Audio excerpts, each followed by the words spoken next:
Did you upgrade that old PS5 to the PS5 Pro? I got you. And we're back, DLG fam. Welcome to everyone. Welcome to all the new viewers. Bienvenidos a todos al canal de LG. Gracias por tomar el tiempo en venir a nuestro humilde canal.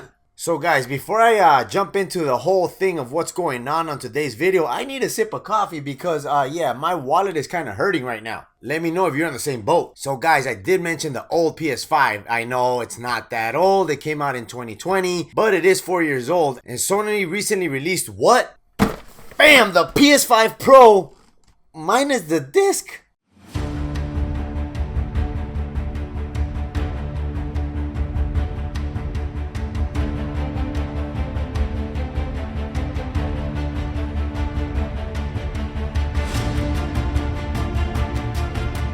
Wait, what's going on here? Yeah, so this is a PS5 Pro and there's nothing pro about it because they actually took the disk drive out. So now you have to buy it separately. I'm kind of irritated with this particular purchase because of the fact that there is no disk drive. Yes, there was some internals that were upgraded, including that pesky old 1 terabyte drive. I believe we're now working with a 2 terabyte drive, and that's pretty good because these damn games, they're getting ridiculous. Just the other day, Call of Duty Black Ops is talking about, oh, there's an update. I update the game and it's 349 gigabytes. Yeah, that's a little bit over 1/4 of a 1 terabyte drive because in reality, you never get that 1 terabyte. You get between 700 and 800 gigabytes. Sony, what are you doing with my other 200 gigabytes? I don't think your UI requires 200 gigabytes in order for it to run. So let's go to the unboxing, guys. And yeah, most of you must have seen this already, but you know what? I'm gonna give you my point of view of why the PS5 Pro was more than likely not worth the upgrade. But let me know what you guys think about it. The upside to it is my kids are gonna get my PS5 and they're gonna be pretty excited about that. Although they don't even play with their Xbox, so I'm not too sure what they're gonna do with this now. Let's go to the unboxing. Check out the specs. All right, guys, there it is, the PS5 Pro. You guys know what this looks like, but I do want to confess to you guys, I know it's already December. This has been sitting under my desk for almost a month, and it's not that I've been putting it to the side. It's the fact that I have a full-time job, and as you guys know, I have kids, so I do spend time with them. I help them out with homework and all that kind of stuff, and there's other things going on in the house, but finally, I get to unbox this, put it to the test, and see what the deal is with this whole PS5 Pro upgrade. All right, let's take it out of the box, guys. Okay, I got a better idea. All right. Shimmy it out. Shimmy it out. Okay, so which way is the right way? All right, here we go. Okay, I got it the right way. It comes with the power cable right here. Obviously, you guys already know the power brick is built inside the PS5. So we get these plastic things here, what appear to be stands for the PS5. And remember, guys, there is no disk drive on the PS5 Pro, so more than likely that's why they included these. And I kind of messed up because when I was doing the whole pre-order deal, I didn't realize that, that it did not come with the disk drive, and also there's no stand. They busted an apple, guys. Everything is sold separately. All right, so what else comes in here? You do get an HDMI cable. That's pretty cool. Yeah, right. You get your USB-C charging cable right here.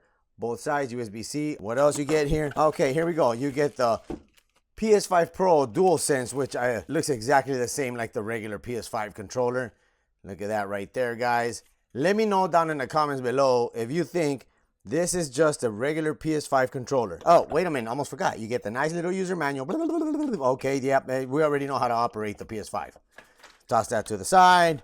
Let's get the console out. Oh, wait a minute. You do get something else in here. Quick start guide to the PS5 Pro. We already know what to do with it, so let's put it to the side. All right, so guys, let me know down in the comments below if you did go with the PS5 Pro upgrade or if you were lucky enough to get that 30th anniversary PS5 Pro console, which came with the 30th anniversary PS Portal and also the 30th anniversary PlayStation Edge controller. All right, so it actually does look much more slimmer than the PS5. That's pretty neat. That means that the footprint is a lot more smaller. They went with a different design, although it still looks like a gigantic modem. Let me know down in the comments below how you guys feel about that. So one thing I will tell you guys could tell right off the bat, the plates are not interchangeable with the old PS5 plates. So this is gonna end up being another investment if you do wanna change the way it looks.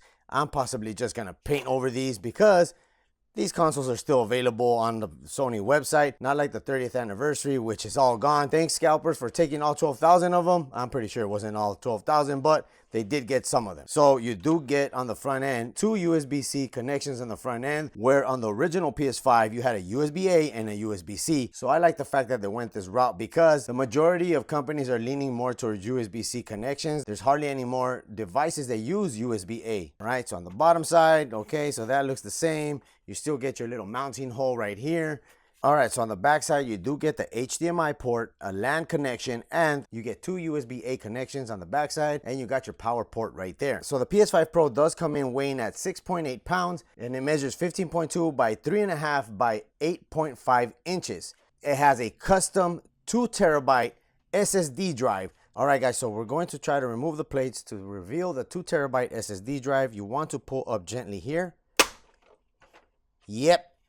I meant to say gently to try not to break it, right? So hopefully I didn't break it. I actually applied too much pressure and it looks like I didn't break it. So that's a good thing right there. Okay, so this side right here is to actually install the disk drive, as you guys can see right there. Here is the connection where the disk drive goes plugged in. More than likely, if I could ever find it on sale, I'll go ahead and buy it because I do have physical copies of games. And as of right now, I'm kind of stuck with only playing the digital ones. That's how you remove the plate on the right side where the disk drive goes connected. Let's go ahead and remove the one from the left side and see if it's the same thing. Okay, so it's the same deal. All right, so you want to pry gently. Remember, Sony actually made this a lot more easier to remove these plates than the one from the OG PS5. That was a pain in the rear trying to take them off because it had little tabs that were sticking out, kind of like these right here, as you guys can see, but they were a little bit more bigger and they would actually break off if you were not careful enough. Okay, so the actual drive is not here. Let's continue taking this apart. All right, we're gonna find the drive, and there it is. 3 plates later, that's where the drive is at. Let's open that up and show you the 2 terabyte drive. All right, here we go. Let's go ahead and open that up. Hey, that's an expansion port, because the 2 terabyte drive is built in to the PS5. Right here, if you want, you can upgrade to another 2 terabyte drive, which later on down the road I will, because what's better than 2 terabytes? 4 terabytes. That means no more uninstalling games when you have updates or you buy a brand new game. All right, so let's go ahead and close that off again and continue with the process here. Let's go ahead and remove the other faceplate just to see what else is under here. Okay. So there it is, guys, a naked PS5 Pro that takes up way less space, and hopefully those are not tabs and that's just extra plastic that came off the face plates, because or else I am screwed. Look at that, guys. All right, so let's go ahead and put this back together since I don't have an extra drive and I don't have the actual disk drive to install on it. Same procedure, put it on right there as so, and it should snap right into place. Hey, that easy. Okay, there we go. That's one side. All right, there we go. That's 2. It's got a snap. There we go. That's 3. And the final one.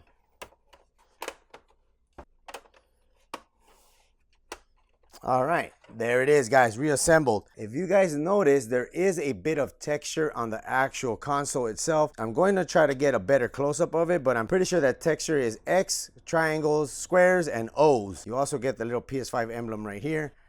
And they continue to bring along the PS5 logo on the top left of the plate itself. All right, guys, so if you're wondering where these little plastic pieces go installed, there's actually some grooves right in the middle of the back side of the console. You go ahead and you put them on there, prop them in like so, put the other one in there, and that's going to allow you to rest your console horizontally as so. But you still get a little play on the other corner right here. Same thing goes over here. Look at that.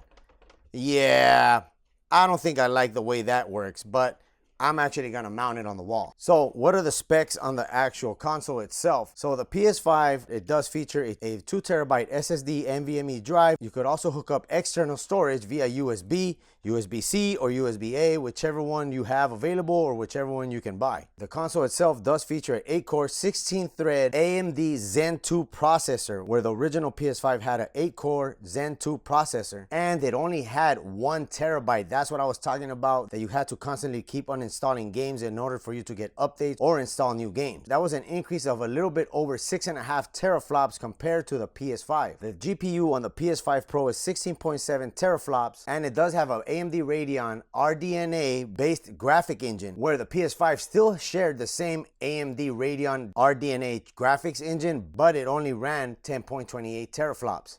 Another neat thing is that the memory is 16 gigabytes GDDR6 and 2 gigabytes DDR5, where the PS5 only had 16 gigabytes GDDR6. So as far as upscaling goes, the OG PS5, you couldn't do that. On the PS5 Pro, you're able to do upscaling via the PSSR. That's the PlayStation Spectral Super Resolution Upscaling, and that was not available on the PS5. So let me know down in the comments below if you were able to upgrade to a PS5 Pro. If not, was there a particular reason why you didn't want to? I'm actually kind of regretting it, because now I have to upgrade my monitor in order to take advantage. So how many frames per second can the PS5 Pro go? It can do obviously 60 frames per second, but it could go up to 120 frames per second with the 4K output. It does feature PS5 Game Boost and backwards compatibility, and it does have enhanced image quality for all those PS4 titles. The HDMI output is 1440p, and it does support up to 8K gaming. Guys, that means that now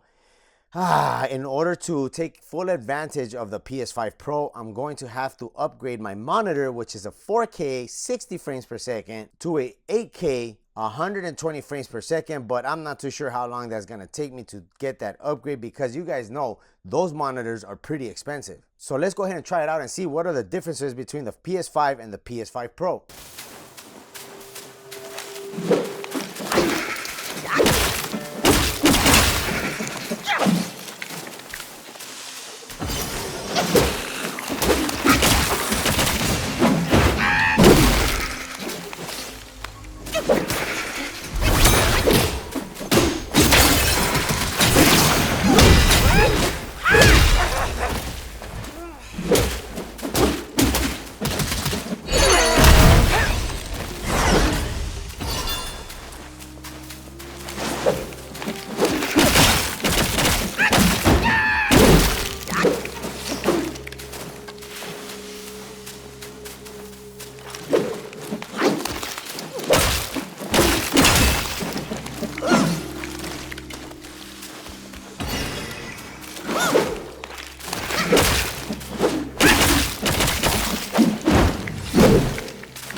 Alright guys, there it is, the PS5 Pro. Do you guys think it was worth the upgrade? I'm starting to think that it wasn't, because now I need to budge for the actual disk drive. So let me know down in the comments below if you did upgrade to the PS5 Pro. But wait, let me really know if you were able to get one of those 30th anniversary bundle that had the Portal and the Edge controller and the disk drive that's not available at the moment. Another thing guys, I'm gonna ditch the DualSense controller that it came with and opt in for my Hex Gaming Phantom controller. This is way better. Hall effect triggers, you still get the adaptive triggers, but you do get mouse clicky triggers. I know this is a PS5 unboxing, but I don't really like the DualSense controller. I'd rather opt for this one. I'll leave a link in the description down below. Oh, another thing, guys, if you don't want to put your PS5 on your desk as so or vertically, you actually want to be able to mount it. Hide It has amazing mounts for your PS5, your Xbox. That's actually how I have my OG PS5 hanging on the wall. That's a hand-me-down to my kids now. Pop that sucker on the wall over here. Man, let's go. So if you're a dad, woo! Man, I can't believe I just tossed that console. Looking for an excuse to upgrade to the PS5 Pro so you won't get in trouble? Don't forget to check out my latest video. But till next time, guys, I'm Tech, my precious. Peace out. My kids are gonna be happy to get this PS5 right here because my middle child is a Harry Potter fan and she's been trying to get on the Hogwarts game.